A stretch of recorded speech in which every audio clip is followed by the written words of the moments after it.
Welcome to Prabhat news. Bapatla జిల్లాలోని తుఫాన్ ప్రభావిత ప్రాంతాల్లో ఇద్దరు మంత్రులు విస్తృతంగా పర్యటించారు. పర్చూరు నుంచి చీరాల వరకు జరిగిన నష్టాలను ప్రత్యక్షంగా చూశారు. పొంగిపొల్లుతున్న వాగులను, దెబ్బతిన్న పంటలను పరిశీలించారు. ప్రజలతోనూ నేరుగా మాట్లాడారు. పర్చూరు నుండి చీరాల వెళ్లే రోడ్డు తుఫాన్ ప్రభావంతో దెబ్బతిన్న రోడ్లను స్థానిక ఎమ్మెల్యే, రాష్ట్ర విద్యుత్ శాఖ మంత్రి గొట్టిపాటి రవికుమార్, బాపట్ల జిల్లా ఇన్ఛార్జ్ మంత్రి, రాష్ట్ర గృహ నిర్మాణ సంస్థ, సమాచార పౌర సంబంధాల శాఖ మంత్రి కోల్సు పార్థసారథి పరిశీలించారు. ఈ కార్యక్రమంలో పర్చూరు ఎమ్మెల్యే ఏలూరు సాంబశివరావు పాల్గొన్నారు. మొద్దా తుఫాన్ నేపథ్యంలో కారంచేడు గ్రామం వద్ద వాగు ఉధృతిని పరిశీలించారు. ఇలాంటి సంఘటన మళ్లీ రాకుండా ప్రత్యామ్నాయ మార్గం చూడాలని సంబంధిత అధికారులను మంత్రి గొట్టిపాటి రవికుమార్ ఆదేశించారు. పర్చూరు నియోజకవర్గం నాగులపాలెం వాగు వల్ల నష్టపోయిన రైతులకు న్యాయం జరిగేలా పంట నష్టంపై నివేదిక సిద్ధం చేయాలని సంబంధిత అధికారులను రాష్ట్ర మంత్రి కొలుసు పార్థసారథి ఆదేశించారు. చక్కటి పర్యవేక్షణ మూలంగా అనుభవంతో కూడిన పర్యవేక్షణ కానివ్వండి, లోకేష్ గారు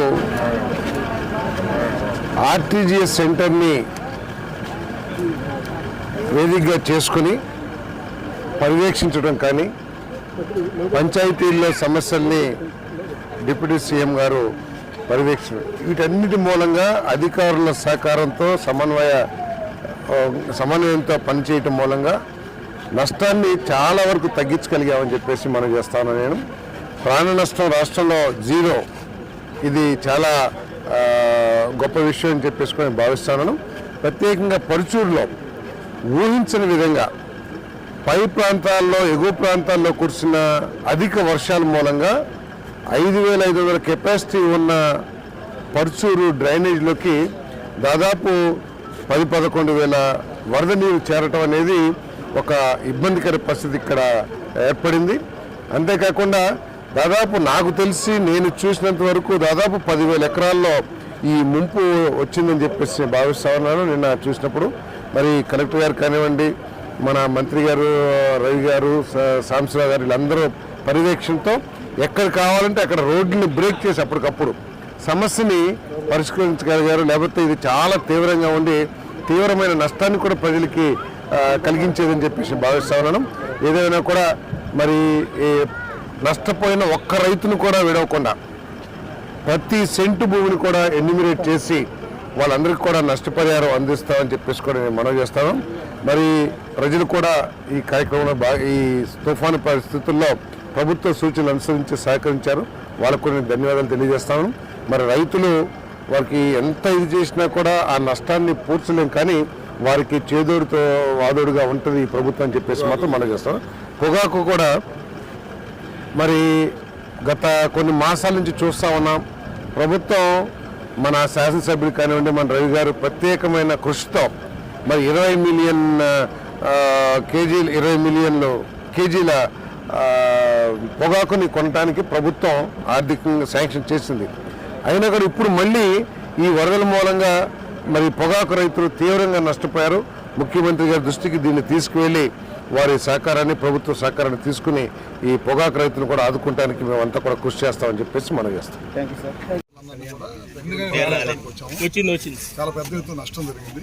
ముఖ్యంగా మధ్యపట్నం దగ్గర నుంచి బాపట్ల మన ప్రాంతాలంతా కూడా వాగులు, వంకలన్నీ కూడా పారి రైతులు ఇప్పుడు చూసాం. మనం పొగాకు దాదాపు పంట పండి సంవత్సరం పైన మొత్తం కూడా తడిసిపోయింది. మొత్తం అవి కూడా కొనుగోలు తొందరగా వేగవంతం చేయాలని చెప్పి మేము అందరం కూడా మాట్లాడుకుంటా ఉన్నాము.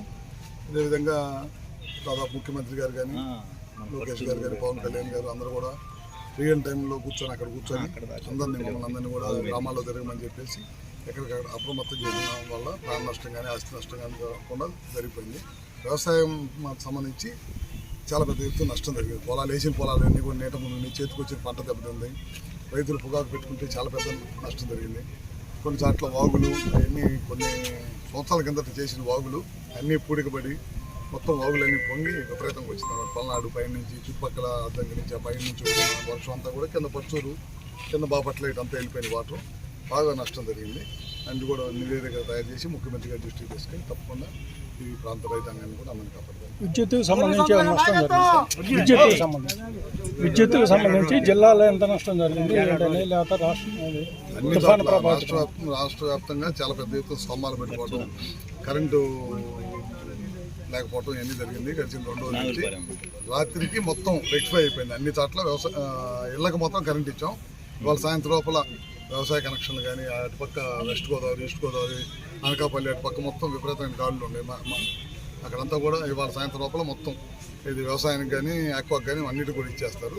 మొత్తం ఇవాళ సాయంత్రం లోపల మొత్తం కంప్లీట్గా విద్యుత్ మొత్తం అందరికీ ఇవ్వటం జరిగింది. ఎక్కడన్నా స్తంభాలు అవి చాలా పెద్ద ఎత్తున స్తంభాలు ఇరిగిపోయినాయి, అవన్నీ కూడా చేస్తున్నాము.